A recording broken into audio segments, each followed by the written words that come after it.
She thought the new year would protect her secret until the billionaire CEO met the children. I buried my son's father for 11 years to protect him from heartbreak. New Year's fever dragged us to clinic, where that same man knelt, staring into his own eyes on my boy's face. What he whispered next stole my breath. Every mother who's fought alone knows this terror. One wrong move, and they take your child forever. But George's vow that night, it flipped everything. Sisters stay, because justice for us late bloomers starts here. And if this hits your heart, hit that like button now. We carry these burdens together. New Year's Day is supposed to be quiet, not silent. Lagos never allows that, but softer, like the city takes a breath before remembering itself.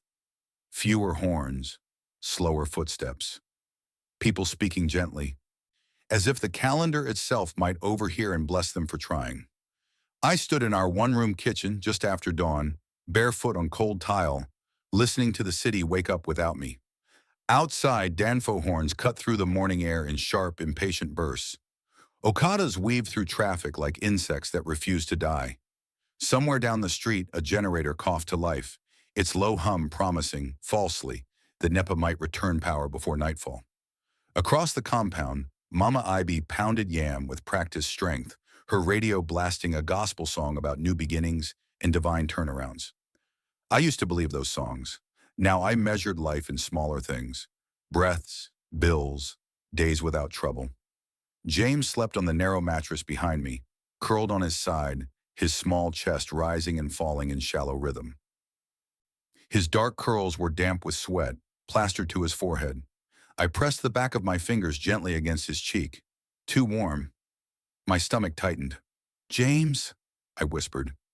He stirred but didn't wake. His lips parted as he exhaled, a faint wheeze hitching in his breath. I straightened slowly, my heart beginning to race. Not in panic yet, but in recognition. That quiet internal alarm every mother develops.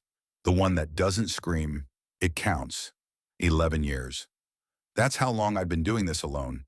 11 years of waking up before dawn, working double shifts, stretching meals, calculating school fees against rent, choosing which needs could wait and which couldn't. 11 years of protecting one truth so fiercely that it became part of my bones. James didn't know his father, and his father didn't know him. That wasn't an accident. It was survival. I moved back to the stove, lifting the lid off the pot of leftover jollof rice from the night before. The smell, smoky, tomato-rich, familiar, filled the room, grounding me. New Year's Eve had been just the two of us, like always. No fireworks, no visitors, just rice, plantain, and a shared bowl of ice cream we couldn't really afford, but bought anyway, because rituals matter when you don't have much else. "Happy New Year, Mommy," James had said, his grin gap-toothed and bright. "Happy New Year, my love." I'd kissed his forehead and whispered a promise I didn't know how to keep. This year will be easier. The wall clock ticked loudly now. 7:04 a.m. I turned back to James. His breathing sounded rougher. He shifted, frowning in his sleep. "Mommy," he murmured, voice thick. "My chest hurts." Fear landed in my body all at once. Heavy, cold, undeniable. I knelt beside him immediately. Okay, I'm here." His eyes fluttered open, unfocused. He tried to sit up and winced. "I don't feel good." I pulled him gently into my arms, feeling the heat radiating off him, the way his small body leaned into mine like it always had, instinctive and trusting. I had buried his father to protect him. That's the truth I don't say out loud. People assume secrets are about shame, or pride, or bitterness. But mine was about fear, the kind that comes from knowing exactly how the world treats women who stand alone with children. Especially when money and power enter the conversation. I had loved George Parker once. That love had been real, soft in places, reckless in others.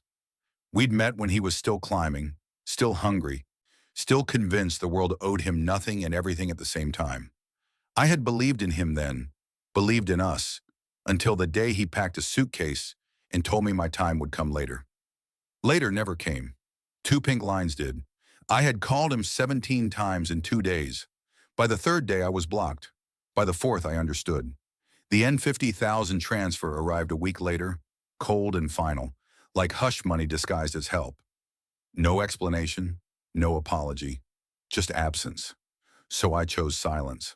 I chose my son. I chose to disappear from his world before he could erase us again.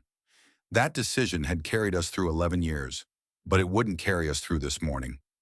James coughed suddenly, deep, wet, wrenching. His small body shook against mine, and when it passed, he gasped, eyes glassy with fear. "Mommy," he whispered. "Please." That was all it took. I wrapped him in his hoodie, the blue one with the frayed cuffs, and slipped his feet into sandals without bothering with socks. I grabbed my bag, phone, inhaler, the folded clinic card I prayed I wouldn't need, and lifted him into my arms. Hope Haven Community Clinic was hosting a New Year outreach. Free consultations, volunteer doctors. It was our safest option. Or so I thought. The streets were already thick with movement by the time we arrived. Mothers lined the entrance, babies strapped to their backs with wrappers, children crying, coughing, clinging. Volunteers moved between them, calling names in a mix of English and Hausa. The smell of antiseptic cut through the humid air, mingling with boiled yam and sweat. I checked us in quickly, keeping my head down. James's breathing had worsened. Each inhale sounded like a struggle. We were ushered into a small exam room.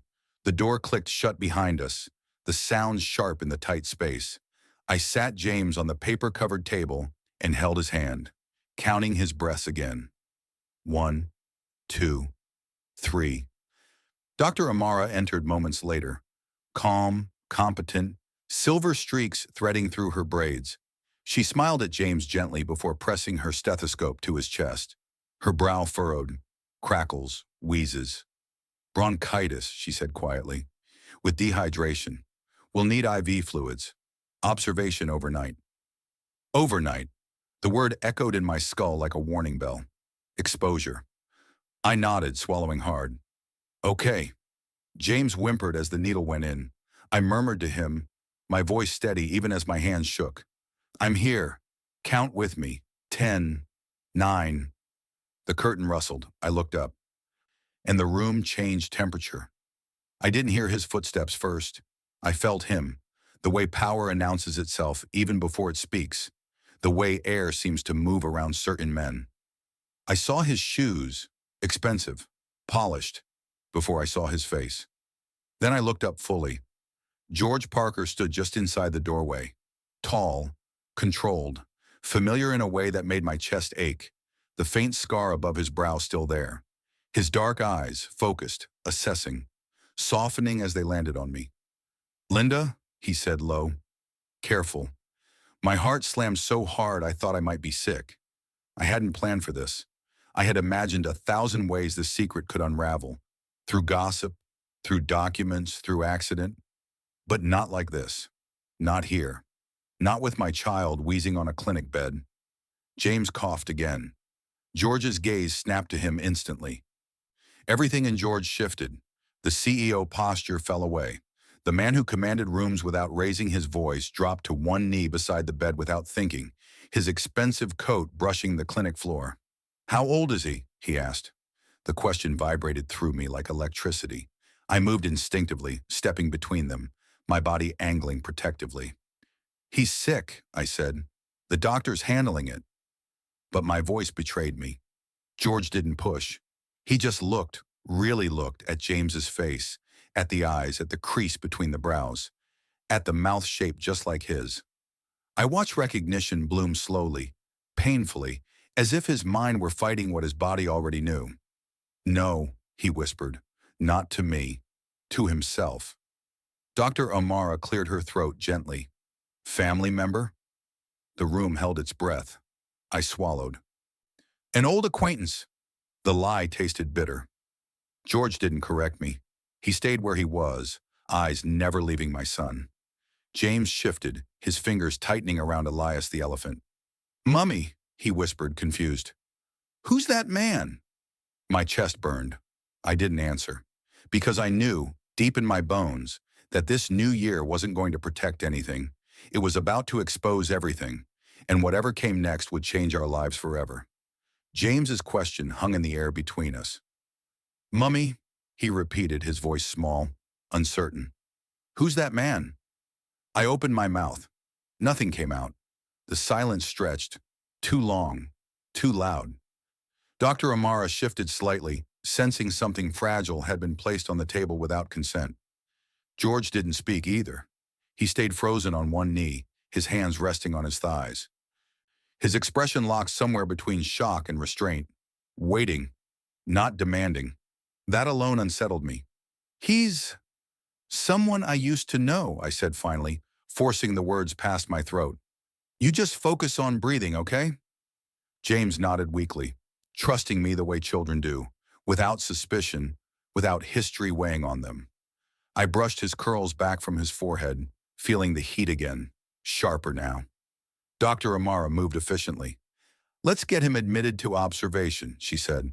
"We'll monitor his oxygen levels closely." As she stepped out to make arrangements, the room seemed to shrink. George rose slowly to his feet. Up close, the years showed themselves. Not in age, but in Polish. He carried himself differently now, grounded, controlled. A man used to choosing his words because people listened when he spoke. "Linda," he said quietly, "I didn't know." I laughed then. It wasn't loud. It wasn't hysterical. It slipped out of me like air from a punctured tire. Flat, humorless, edged with disbelief. "You never do," I replied. His jaw tightened. "That's not fair." "Neither was disappearing," I shot back, just as softly. "Neither was blocking my number. Neither was leaving me to explain to my mother why the man I married vanished before the wedding photos even faded." He flinched. "Good. I came for a charity review," he said. "Hope Haven is on the board's list this quarter. I didn't expect to meet your son." The words slipped before I could stop it. George's breath caught audibly. I hadn't meant to say it. Not yet. Not here. Not like this. But once spoken, it settled into the room like a truth that refused to be picked up again. He looked at James, then back at me. "Is he?" His voice was hoarse now, barely holding together. I stared at the IV drip, at the steady drop of liquid feeding into James's small arm, at the way his chest rose and fell unevenly. "Yes," I said, "he is." George closed his eyes. Just for a moment. When he opened them again, something inside him had changed, collapsed inward, maybe. The billionaire CEO was gone.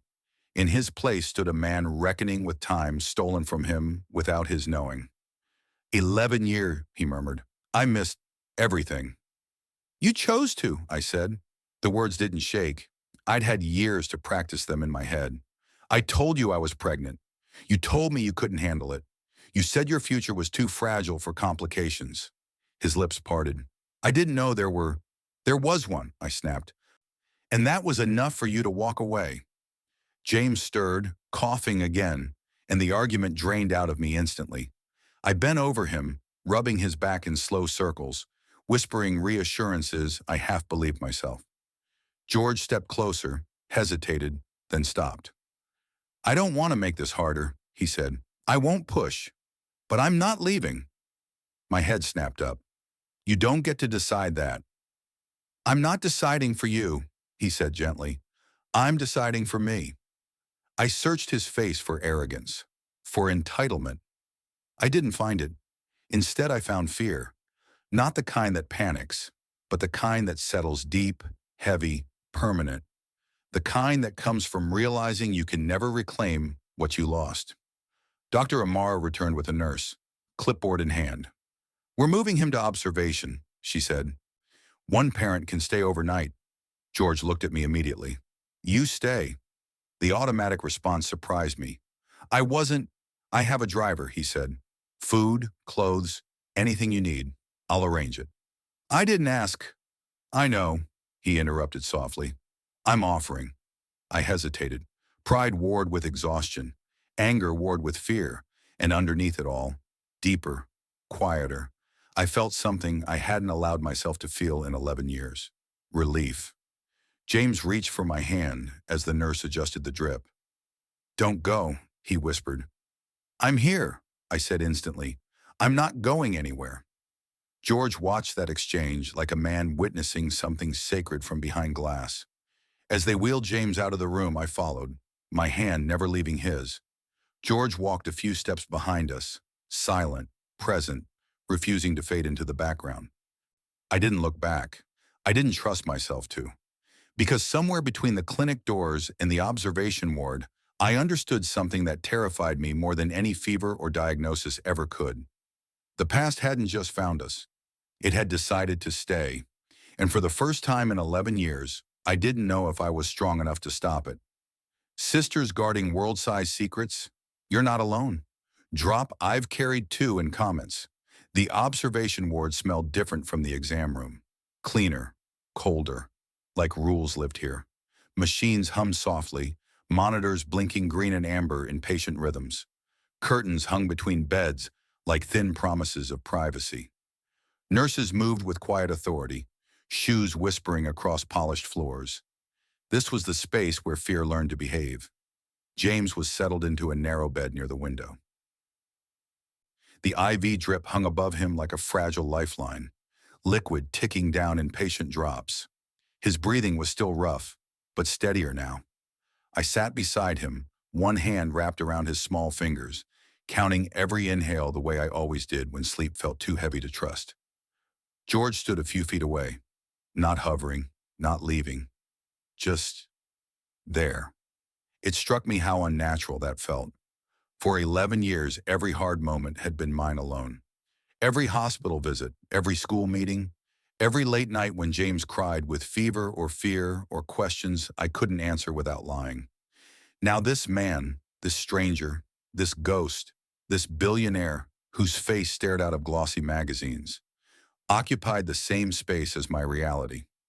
I hated how quickly my body noticed the difference. The way the nurses deferred slightly when they realized who he was. The way his presence seemed to bend the room around him without effort. Power does that, even quiet power. I didn't want it near my child. Dr. Amra returned with a chart, scanning James's vitals. His oxygen saturation is improving, she said. We'll keep him overnight to be safe. I nodded. Thank you. She hesitated, then glanced between George and me. Are you together? No, I said immediately. George spoke at the same time. We were. The overlap landed awkwardly. Dr. Amara's eyebrows lifted slightly. Professional curiosity quickly buried beneath discretion. All right, she said. I'll check back in an hour. When she left, silence settled again. James shifted in his sleep, his fingers tightening reflexively around mine. I leaned closer, whispering soothing nonsense into his hair. George cleared his throat softly. He likes elephants. I stiffened.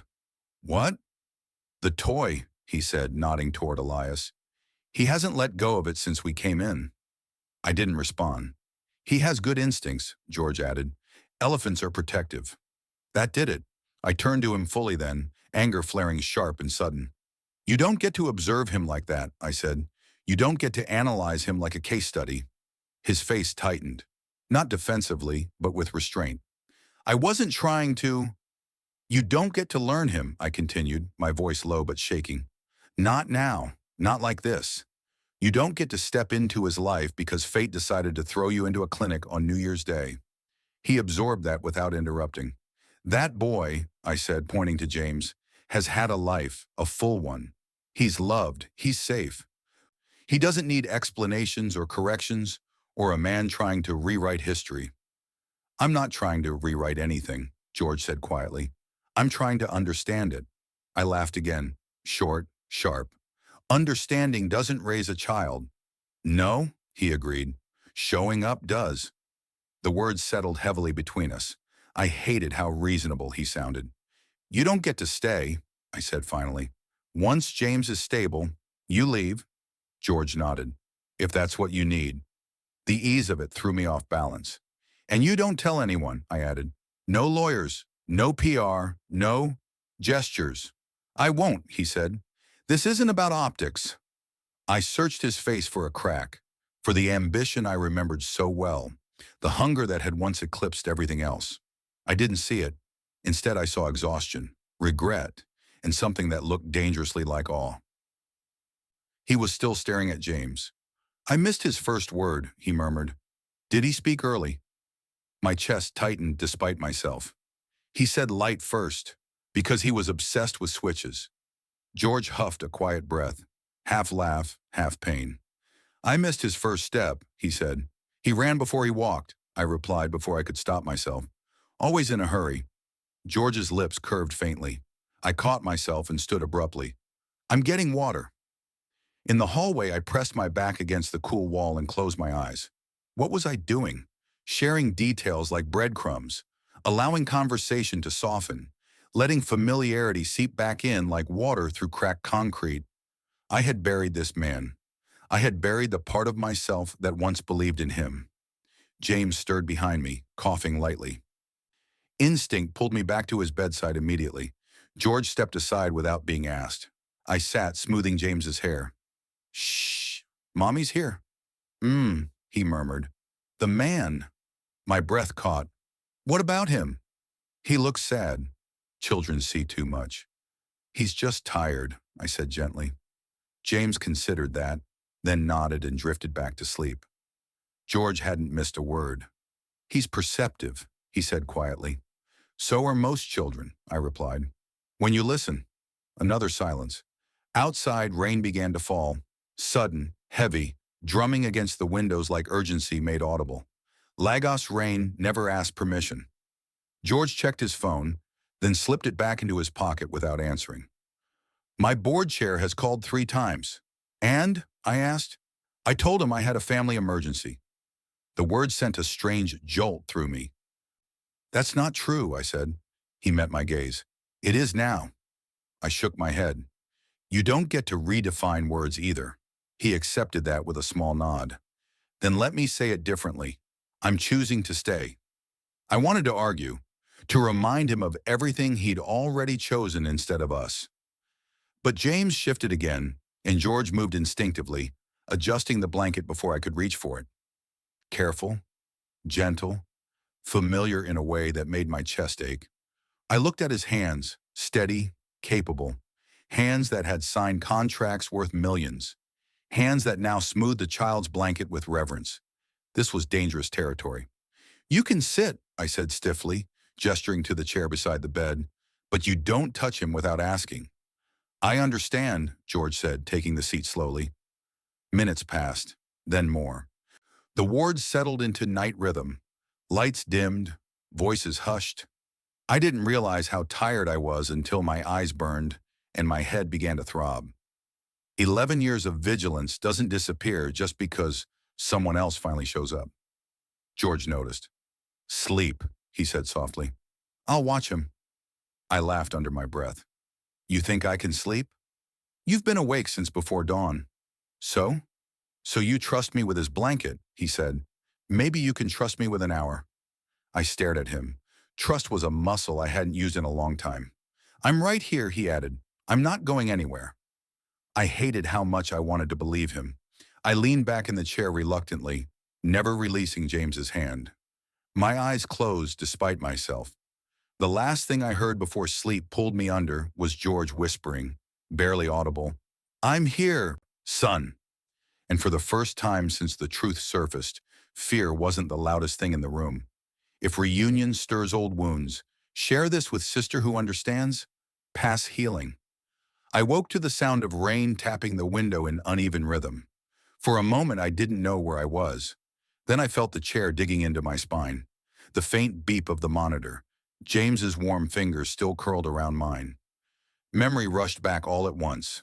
George, the truth, the past refusing to stay quiet.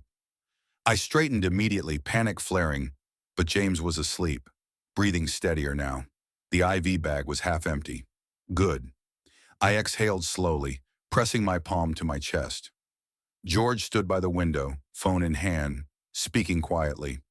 Yes, he said. I understand. Reschedule it. A pause. No, this isn't negotiable. Another pause, longer this time. I'm aware of the optics. I don't care. He ended the call and turned to me. You didn't have to cancel anything, I said, my voice rough from sleep. I wanted to, he replied simply. That simplicity irritated me more than excuses ever could. You always wanted things, I said. That was never the problem. He absorbed that without flinching. Tell me, I frowned. Tell you what, the part I don't know, he said quietly. The years I missed. I looked at James, at the rise and fall of his chest, at the way his lashes brushed his cheeks, peaceful now in a way he hadn't been hours earlier. I had protected this truth for 11 years. Letting it out felt like tearing open skin that had finally scarred over. You don't get the whole story just because you found us, I said. I know, George replied. I'm not entitled to it. The word entitled caught me off guard. He gestured toward the empty chair across from me. But if you're willing, I'll listen. I studied him carefully then. No phone in his hand, no watch checking, no impatience leaking through the cracks. Just attention, full, undivided. I hadn't seen that before. I looked away first. When you left, I began slowly, you didn't just leave me. You left certainty. He nodded, eyes fixed on me. I was late that month, I continued. Just a few days. I thought it was stress. You were always traveling, always tired, always planning the next thing. I told myself I'd tell you after the pitch, after the funding, after your big moment. My throat tightened. Then you packed a suitcase. George swallowed. You said you needed space, I went on, that my presence distracted you, that we were too serious for where your life was going. I was afraid, he said quietly. So was I snapped. But I stayed. He lowered his head slightly. You're right. I took a breath. The test turned positive the morning after you left. 2 lines. Clear as day. I called you 17 times. He winced. You blocked me by the 3rd day, I continued. I stood in the hallway of my aunt's flat with the phone pressed to my ear, listening to the automated voice tell me you were unavailable. The rain outside intensified, like punctuation. I went to the clinic alone, I said. Sat on a plastic chair for 4 hours. The nurse asked where my husband was. I said on his way. I lied because I wasn't ready to say the truth out loud. George closed his eyes.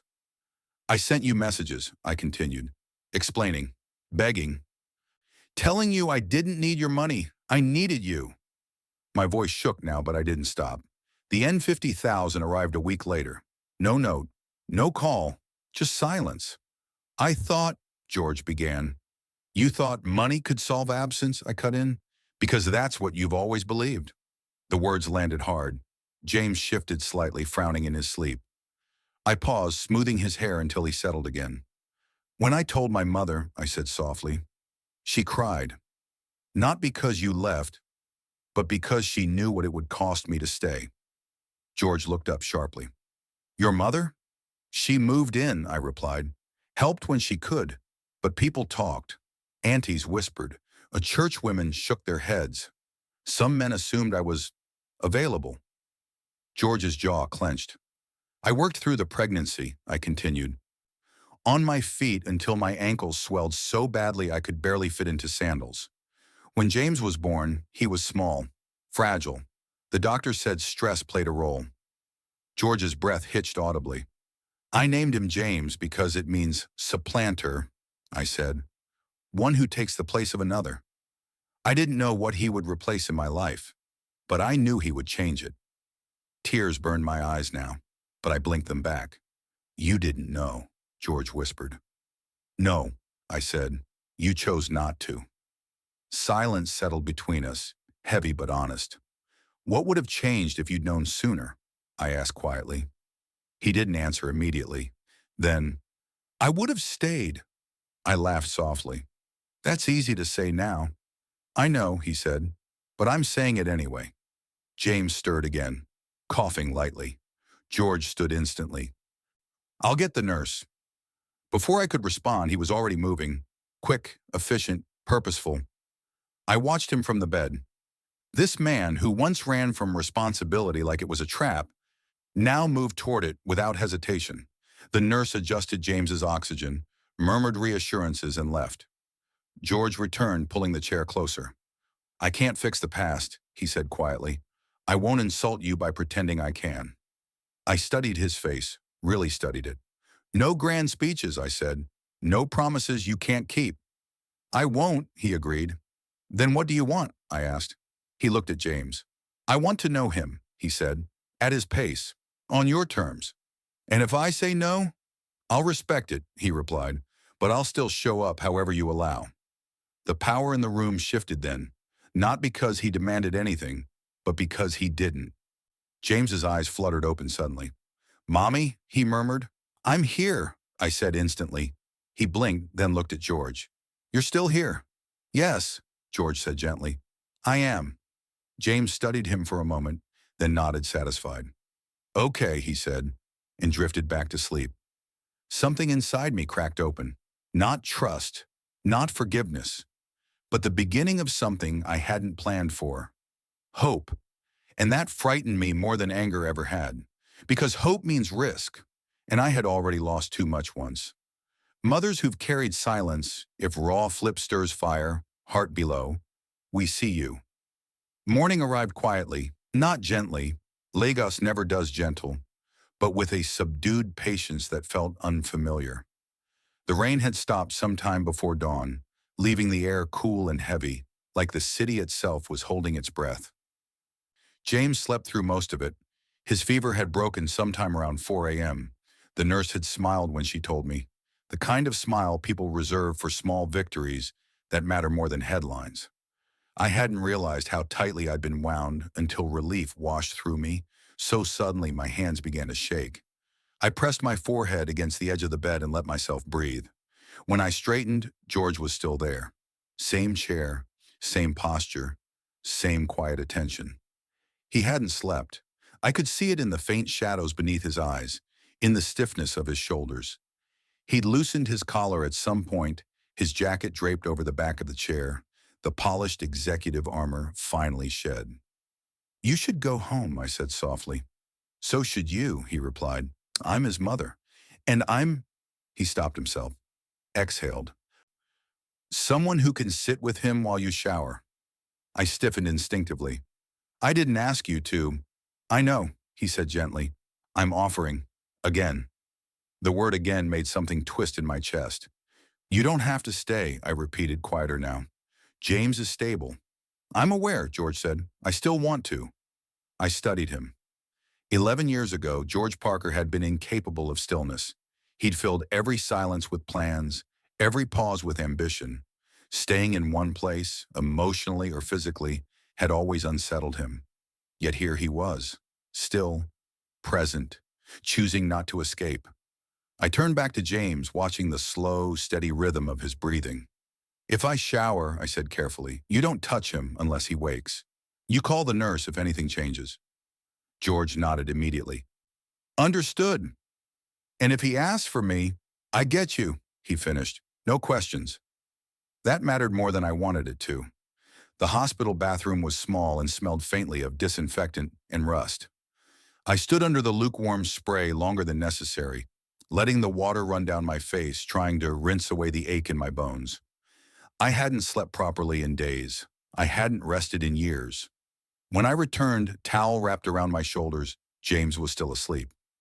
George sat exactly where I'd left him, hands clasped loosely, gaze fixed on my son like he was afraid to blink. He didn't wake, he said quietly. I nodded. Thank you. He stood then, giving me space without being asked. I sat beside James again, my fingers automatically seeking his pulse, his warmth, the familiar reassurance of contact. Linda, George said after a moment. A nurse earlier. She spoke sharply to you. I glanced up. She's tired, overworked. She was disrespectful, he said evenly. I corrected her. My stomach dropped. I didn't make a scene, he said quickly. I asked her to speak to you with respect. As his mother.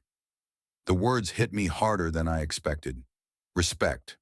I'd spent years negotiating for scraps of it, from schools, from clinics, from relatives who believed a missing man defined my worth. You shouldn't do that, I said, though my voice lacked conviction. People notice when you intervene. I know, George replied. I also know what happens when no one does. I looked away. He had stayed through the night, stayed through discomfort, stayed through truth. And now he was stepping in, not over me, but for me. It unsettled the careful balance I'd built. I don't want you fighting my battles, I said quietly. I'm not, he replied. I'm standing beside you. James stirred then, eyelids fluttering open. Mommy, he murmured. I'm here, baby, I said immediately, leaning closer. He blinked sleepily, then looked past me. The man's still here. George smiled faintly. Good morning. James considered him for a long moment, then nodded. Okay. That was it. No fear, no suspicion, just acceptance. Children adapt faster than adults ever do. How do you feel? I asked. Tired, James said, and thirsty. I reached for the water cup, but George was already there, checking with the nurse, ensuring the ice was crushed small enough. He handed it to me without comment. James drank slowly, then leaned back against the pillow. Can I go home later? He asked. Yes, I said. Soon.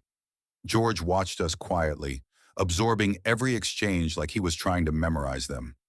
Later that morning, as sunlight filtered weakly through the narrow window, Dr. Amara returned with good news. He can likely be discharged by evening, she said, as long as there are no setbacks. Relief flooded me. George exhaled sharply like he'd been holding that breath all along. Thank you, he said sincerely. Dr. Amara studied him then. You're the father. George didn't hesitate. Yes. The certainty in his voice startled me. James smiled faintly, eyes half closed. Does that mean he can come home too? The question landed softly and changed everything. I froze. George went very still. That depends, George said carefully, glancing at me. On what your mother says. James frowned in concentration. Mommy? My heart pounded. He won't be staying with us, I said gently, but he can visit, if we decide. James seemed satisfied with that. Okay, George nodded. That sounds fair. Fair. It was a word we both knew carried weight. As the day wore on, George didn't leave. He coordinated discharge paperwork, called in prescriptions, arranged transportation without fanfare. He didn't try to control the process. He supported it. And when a man in the hallway muttered something under his breath, fatherless boy, women these days, George turned calmly, his voice low but unmistakable. That's my son, he said, and you will speak with respect or not at all. The hallway went silent. James squeezed my hand, eyes wide. George didn't wait for acknowledgement. He turned back to us, calm restored. That was the moment. Not the revelation, not the tears, not the apologies. That was the moment I understood something fundamental had shifted. He wasn't trying to reclaim the past. He was choosing the present. And for the first time since this nightmare began, I wasn't carrying the weight alone. But even as relief settled in my chest, another truth surfaced, sharp and unyielding. Staying was easy here. The real test would come once we walked out those doors, into the world. The monitors began screaming at 2:17 a.m. Not politely, not gradually. 1 second, the ward hummed in its usual restrained rhythm. The next, sharp alarms cut through the darkness like knives, red lights blinking urgently above James's bed. I was on my feet before my mind caught up. James? My voice broke as I reached him. His body had gone rigid beneath a thin hospital blanket, chest rising too fast, too shallow. His lips looked wrong, too pale, tinged faintly blue. The numbers on the monitor dropped. My heart dropped with them. Nurses rushed in, their movements quick and precise, voices overlapping in clipped commands. Oxygen sats falling. Call respiratory. Prep nebulizer, now. I stood there frozen, not because I didn't care, but because I cared too much. This was the part my body remembered, the helplessness, the waiting, the knowledge that no amount of love could force air into a child's lungs. I had been here before, years ago, different ward, same terror. Back then, I'd been alone too, gripping a plastic chair, while doctors spoke over me like I wasn't the one who knew his cries, his patterns, his fear. My knees locked. My hands wouldn't move. I heard my own heartbeat pounding in my ears, loud and erratic, drowning out everything else. Then pressure, firm, anchoring. George's arm wrapped around my waist, steadying me before I even realized I was swaying. Linda, he said quietly, close to my ear. Breathe. I couldn't. I can't. The words tangled uselessly in my throat. He didn't shake me, didn't shout. He placed one hand flat against my back, warm and unyielding. "Look at me," he said. I turned automatically, eyes wild. "I've got him," George said. "And I've got you." Something about the certainty in his voice cut through the panic like a blade through fog. I inhaled, shaky, uneven. Then again, James gasped, his small body arching as a nurse adjusted the mask over his face. He cried weakly, frightened by the sudden swarm of strangers and noise. "Mommy," he sobbed. "I'm here," I said instantly, pushing forward. But George's grip tightened just enough to stop me from interfering. "Let them work," he murmured. "He needs calm." I hated that he was right. One nurse barked an order for a medication adjustment. Another hesitated. George stepped forward immediately. "His chart lists sensitivity to that dosage," he said sharply. "Lower it." The nurse glanced at the chart, then at him. "I'm his father," George said. "And I know." No arrogance, no hesitation, just clarity. The nurse adjusted the dosage without argument. I stared at George, stunned. How did he know that? Later I would realize he'd read everything. Every note, every allergy, every margin scribble. While I slept in that chair. James's breathing stuttered, then slowly began to even out. The oxygen level crept upward, one agonizing point at a time. The alarm softened, then stopped. The ward fell quiet again, broken only by the steady beep of the monitor. I sagged against the bed, every ounce of strength draining from my body all at once. My knees buckled. George caught me before I hit the floor. I sobbed then, not prettily, not quietly. Years of fear poured out of me in broken gasps as George held me upright, one arm solid around my shoulders, while nurses finished securing James's lines. "I can't do this again," I choked. "I can't. Every time I think he's okay." "You're not doing this alone anymore," George said firmly. I shook my head weakly. "You don't know that." "I do," he replied, "because I'm here, and I'm not leaving." James whimpered softly, eyes fluttering open. "Mommy?" he whispered. I pulled myself together instantly, wiping my face with trembling hands and leaning over him. "I'm here, baby. You're okay." George crouched beside the bed, his voice gentler now.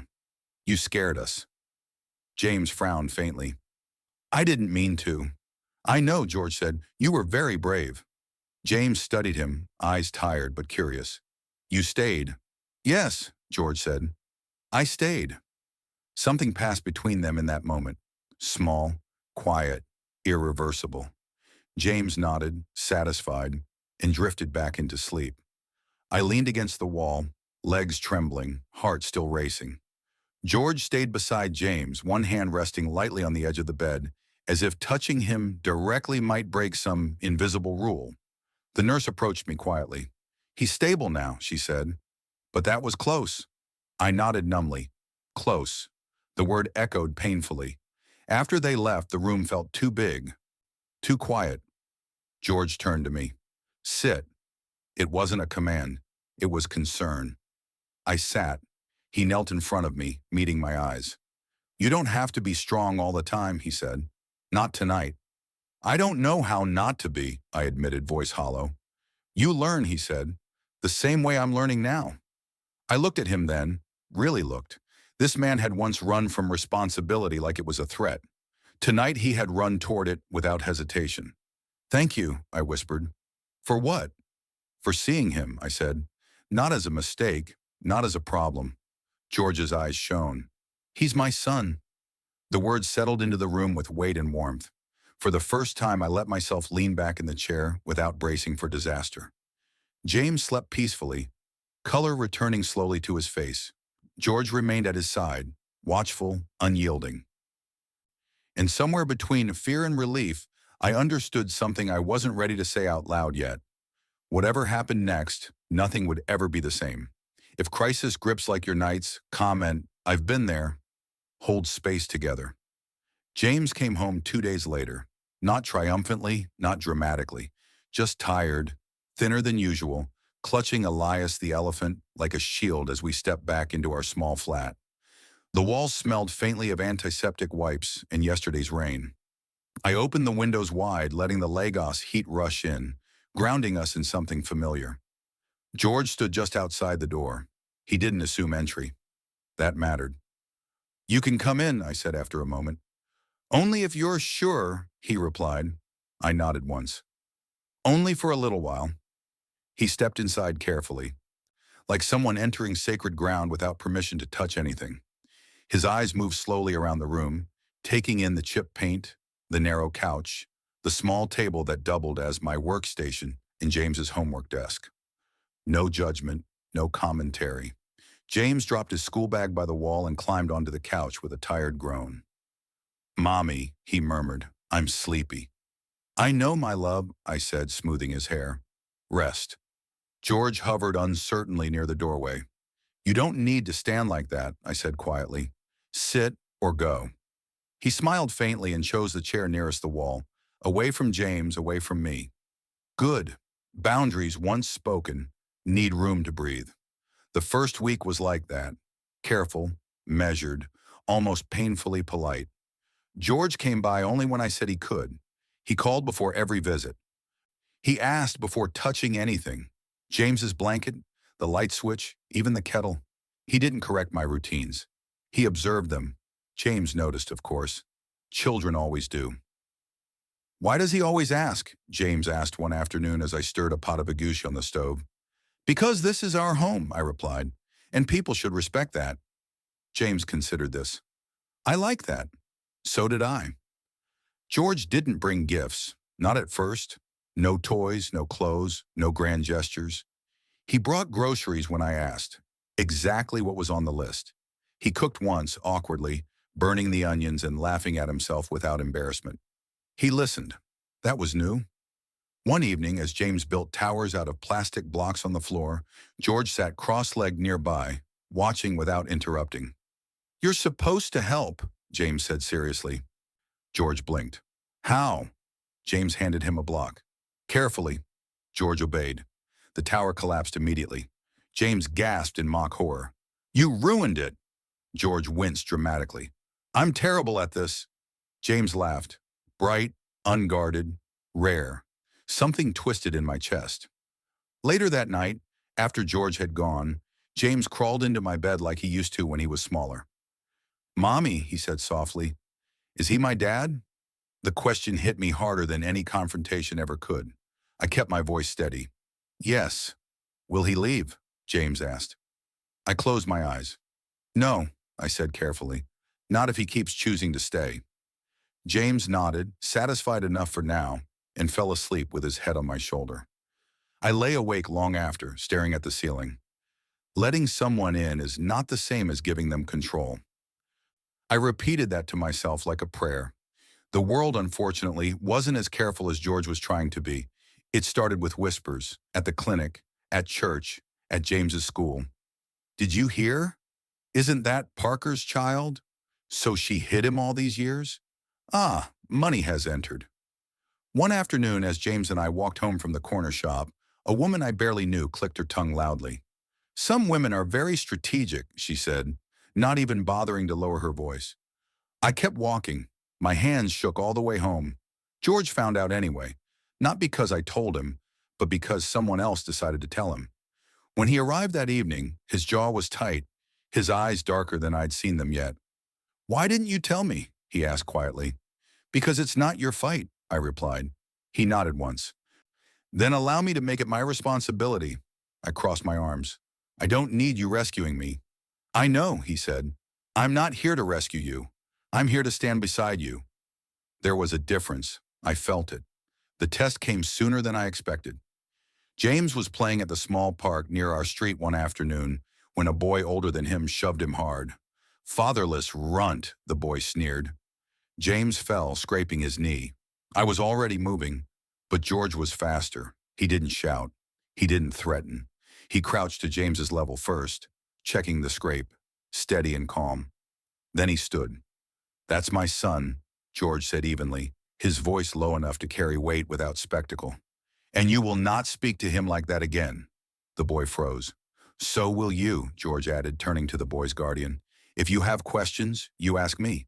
Not him." The park went quiet. James looked up at George, eyes wide.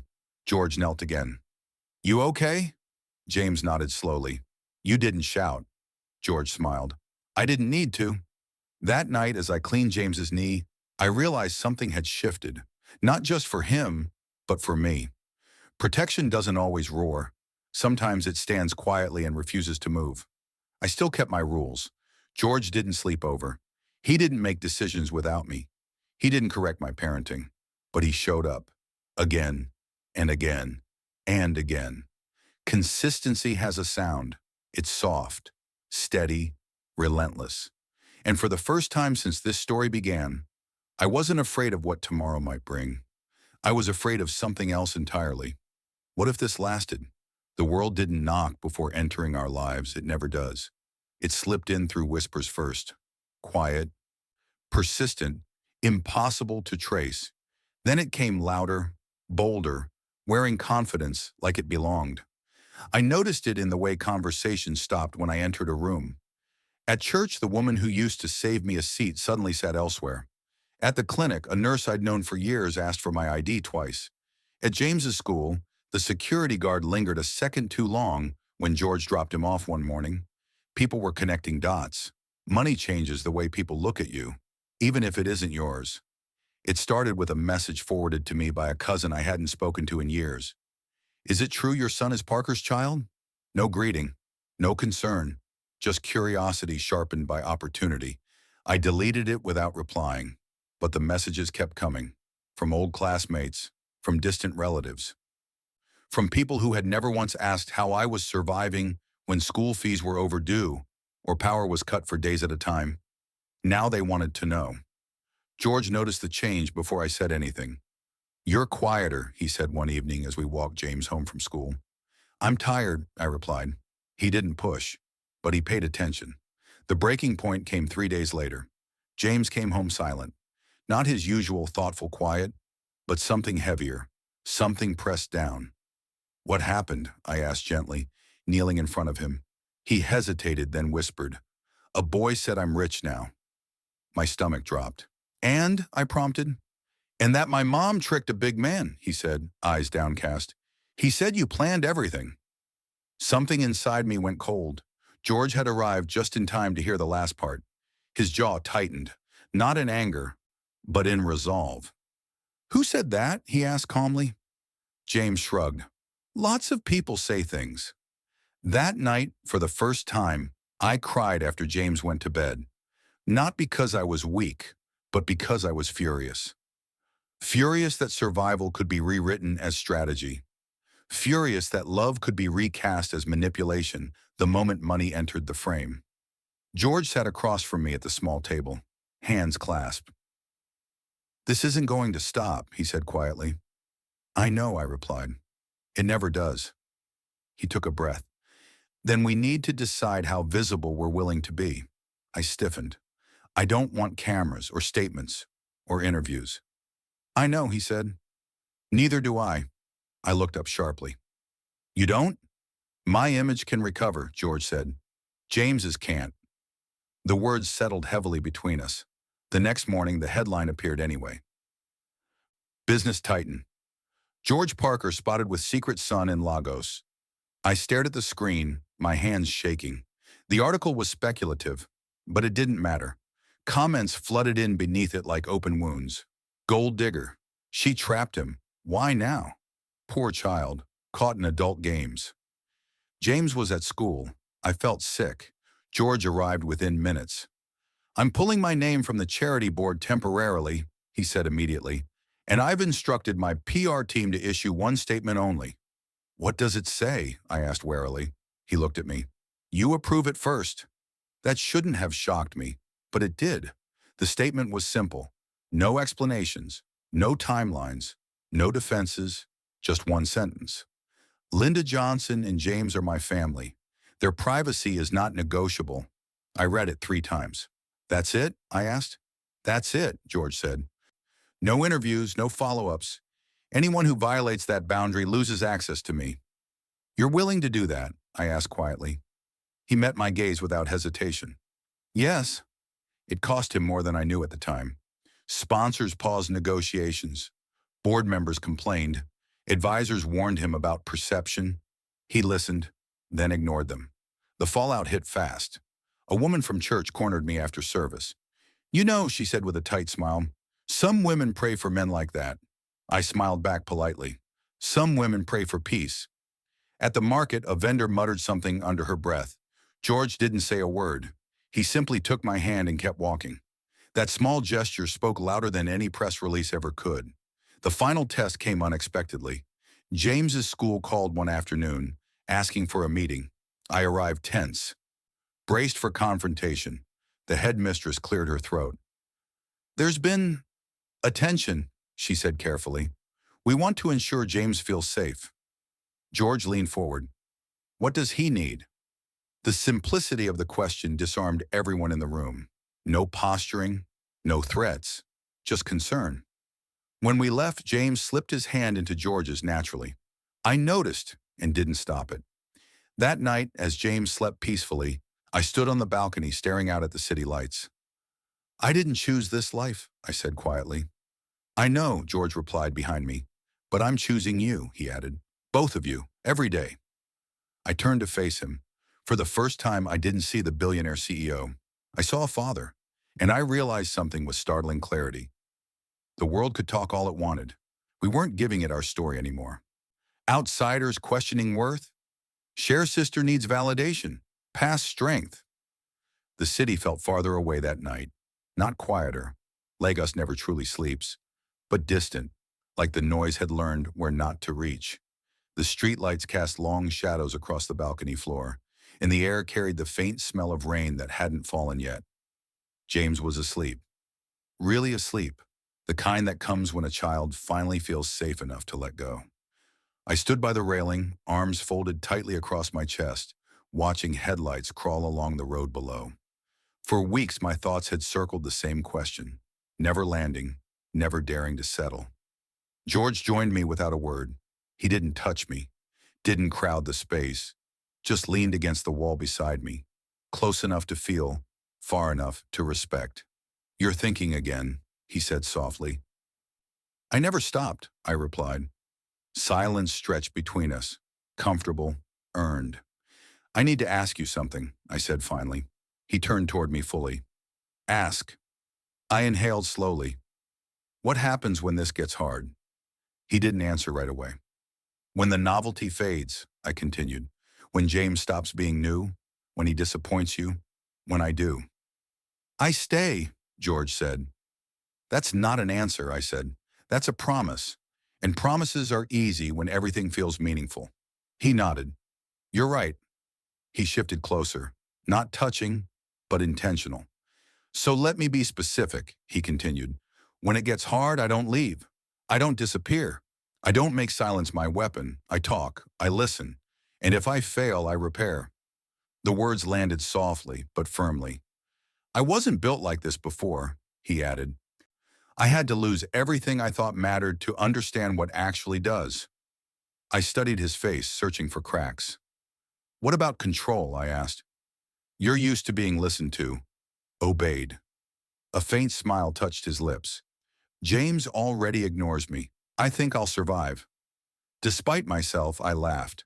Then the laughter faded, replaced by something heavier. "I'm afraid," I admitted. "Of me?" he asked gently. "Of hope," I said. "Because hope makes you careless. And I can't afford careless. Not with my son." George's gaze softened. "You've never been careless." "I chose you once," I said, "and it nearly broke me." He didn't argue. "I won't ask you to choose me again," he said quietly. "Choose what protects James. If that includes me, I'll be grateful. If it doesn't, I'll respect it." That honesty undid me more than grand declarations ever could. Inside the flat, a small sound broke the quiet. Footsteps. James appeared in the doorway, rubbing his eyes, Elias tucked under his arm. "I had a bad dream," he murmured. I crossed the balcony in 2 steps, lifting him into my arms. "What happened?" "I couldn't find you," he said, burying his face into my shoulder. "I'm right here," I whispered. "Always." James's gaze drifted past me, to George. "You too?" he asked sleepily. George crouched to his level. If your mom says yes. The room held its breath. James looked at me. Mummy? He asked softly. Is he my dad? The question finally stood between us. Unavoidable, undeniable.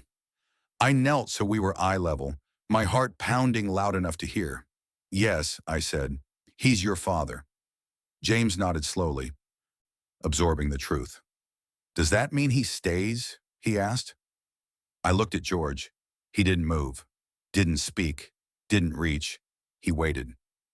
If you want him to, I said carefully, and if he keeps choosing to stay. James turned back to George. Will you? George's voice was steady, but his eyes shone. Yes, every day, if you'll have me. James considered this seriously, like a child deciding something important. Then he smiled. Okay, he said simply. You can be my dad. George's breath hitched. I felt it too, the weight of that word settling into the room like a promise made holy by its simplicity. James yawned, the moment already processed in his own way. Can we have pancakes tomorrow? I laughed through sudden tears. Yes, my love, pancakes. George smiled, something soft and astonished crossing his face. As James drifted back to sleep between us, his small hand gripping mine, I realized something profound. This wasn't a reunion, it was a beginning, not built on guilt or obligation, but on consent, on choice, on love that waited its turn. I looked at George, my voice barely above a whisper. We'll take this slowly. He nodded. However you need.